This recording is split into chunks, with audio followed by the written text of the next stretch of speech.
Hi, and welcome to Inside 11Alive News Investigates. I'm Faith Jesse. For months, SNAP, also known as food stamps, has been at the center of many Georgia news stories. That's because various issues like card vulnerabilities, skimming tactics, and other types of fraud are on the rise. And at the center of those stories, there are families deeply impacted by it all. 11Alive's investigative reporter Liza Lucas, she has been covering SNAP issues for years. And now she's uncovered the bubbling tensions between state leaders and the vendor responsible for safeguarding private and critical info following the latest cyber attack. Take a look. We met Shelby Watson. Ooh, it's hard. And her daughter last month. They need to come up with a better system. After their call to Georgia's SNAP call center did not go through. Now, emails 11Alive News Investigates obtained reveal behind-the-scenes clashes between the state and EBT vendor Conduit after the SNAP call center was hit with 4 times its normal call volume on July 28th. The clash starting with what to call it. The Department of Human Services suspected a cyber attack while Conduit refuted that, writing in a July 29th email there was no evidence that any accounts have been compromised. But in later emails, Conduit begins referring to it as a brute force attack. You just keep trying usernames and passwords, you keep calling it over and over again. Cyber expert and child welfare advocate Patrick Kelly explains a brute force attack is a basic cyber attack with constant calls to guess account numbers and PINs or simply overwhelm the system.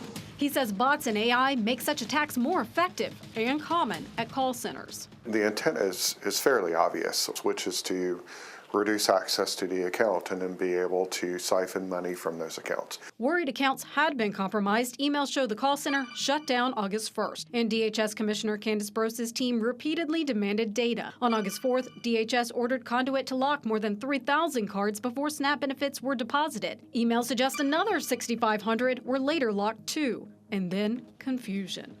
We can't speak to a caseworker. We can't really talk to a person and find out what's going on. Many reported to 11Alive they could not unlock their cards because it required a special app.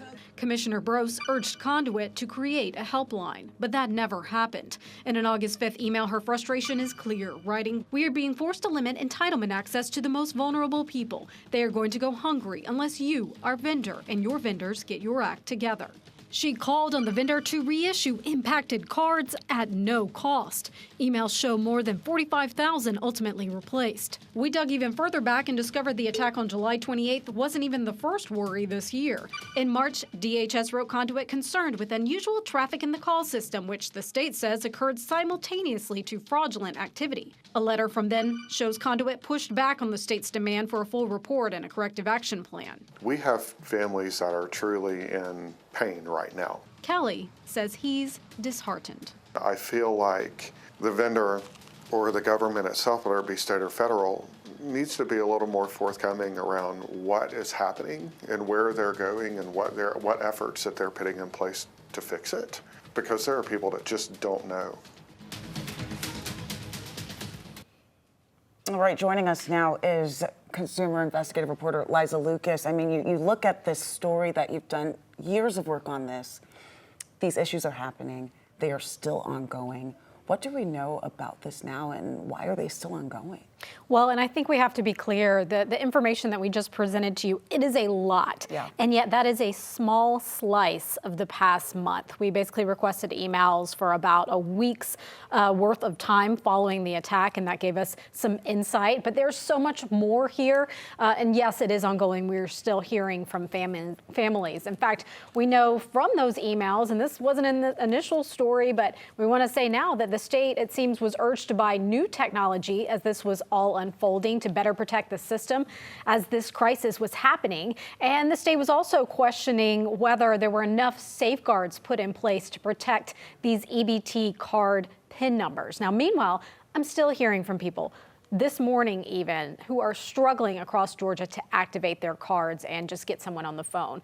The state did roll out a new online form to get information and that info over to Conduit because ultimately they have to fix it, but that is a recent fix. So anyway, Conduit also has not answered our questions about the March letter and some of these other specifics that we brought to them in terms of this July 28th attack. They've also not answered our questions about whether this prior January cyber attack could also be connected. But we do know from our open records request that the company reported when it comes to that January attack, Georgia services were not interrupted during that incident, but other states did have outages. So what is Conduit saying at this point? We'll take a look right here because they keep repeating an earlier statement, which basically says that fraud attempts targeting interactive voice systems are often experienced in call center environments.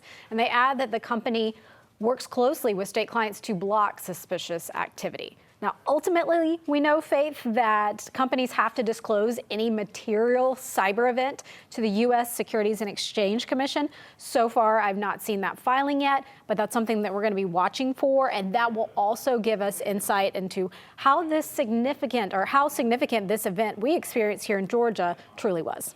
And we know, Liza, like I mentioned before, you have covered this extensively, specifically when it comes to SNAP theft. In this case, and this recent story, are we seeing any money lost here? Well, it's hard to quantify. We're certainly pressing for those answers, and we've brought that to the state. We're still waiting to hear back on that front. But we know anecdotally that people indeed have reported that funds were disappearing during this shutdown. Now, is that coincidental? Or is that definitely linked to the attack? That's what remains to be seen. But we also saw that the agency, DHS, was also getting some reports of that as well. So we're continuing to press for answers. But ultimately, this really comes down to the vulnerability of these cards. They only have magnetic stripes, not chips like credit cards do and have for years, which makes them vulnerable. And if these bots crack PIN numbers and account data, criminals can essentially clone the data and drain accounts. Here's Patrick Kelly again talking about that. When we look at credit cards today, we have the little chip in them, and it's got a pin, and it helps us secure these transactions. We've not had this standard in 12, 13 years of just having this mag stripe. And so I think having that reduced amount of security that can, keep these things secure is a pretty fatal flaw in how we're doing it. And it's not just a cost to taxpayers or to the government, but this is a day-to-day impact on families that really need these services. And Faith, I want to take a moment to talk about those families too, because this latest piece, you heard less from the families, more the documents that we had uncovered. But let's drive it home because we do constantly hear from these people. I get an email almost every day, to look at this one right here. This is a grandmother who is raising her grandchild. She says, I'm raising my 8-year-old granddaughter on my own. The benefits that she was approved for can make the difference between keeping food on the table or not, but the system has left us with nothing. She normally is working as a nurse. She's had surgery. She's out of work right now. She was really depending on these benefits to come through. So there's a lot of angst at the center of this that families are experiencing. Here is another one right here. I'm a single mother of 2 autistic children who are disabled. I'm without work at the moment and have been for a few months now. I desperately depend on the little bit of $377 that I get for food stamps to assist me and my kids until I can find work. My food stamps hit on the account on the 19th of every month.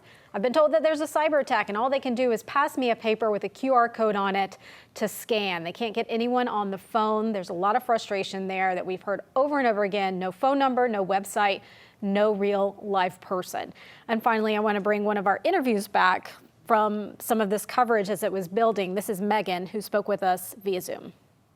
I know how some people feel about EBT, and that's fine. But at the end of the day, this is somebody's child that is affected. This is somebody on a fixed income that is getting affected. I mean, and it's just, I think we have to put a lot of humanity in perspective because it's not okay. It's not okay that you can't talk to a live agent with somebody that can help, and their only solution is, send an email. Yeah, so at the bottom line, people just want help. That's what it seems like. They are reaching out to you. You're responding back to them, some of them, because we know that you're getting so many emails. And then you're sending them to the state. The state is sending them to the vendor to get help. But the real question here is, can state leaders do anything about this? Well, there are questions that are coming up, and I think more frequently now, asking that very question, pushing for some type of accountability, because this company ultimately has a contract with Georgia. And we have reached out to Governor Kemp's office asking directly about the situation, saying that people want to hear from Governor Kemp. We've not received a response yet, but we'll keep you posted. We also reached out for an interview with Commissioner Brose at DHS. We were told that she had a scheduling conflict at the time and so was unavailable to speak on camera. So again, these emails, this is just a glimpse of what is happening behind the scenes following this attack. We're going to continue to follow it to see if security issues remain a concern. But ultimately, Faith, I can tell you, I'm continuing to get these emails. This happened July 28th. This is more than a month that has passed since then. And still, some people cannot activate these cards. They can't unlock some of these cards in these cases, and they can't access the money that they depend on to feed their families. And that's the reality straight from the source. It's happening every single day. And those who are not dealing with SNAP, it's easy to just kind of turn the cheek to it. Right. But for those families who rely on it, you're talking about feeding their kids. So very important work that you are doing. Thank you so much for bringing it to us. And for those of you watching, if you have any issues at all, if you're impacted, we want to hear from you. You can reach out to Liza or anyone at the 11Alive investigative team by calling 404-873-9111. Or you can email investigates@11alive.com. I want to thank you so much for joining Inside 11Alive Investigates. We'll see you next time.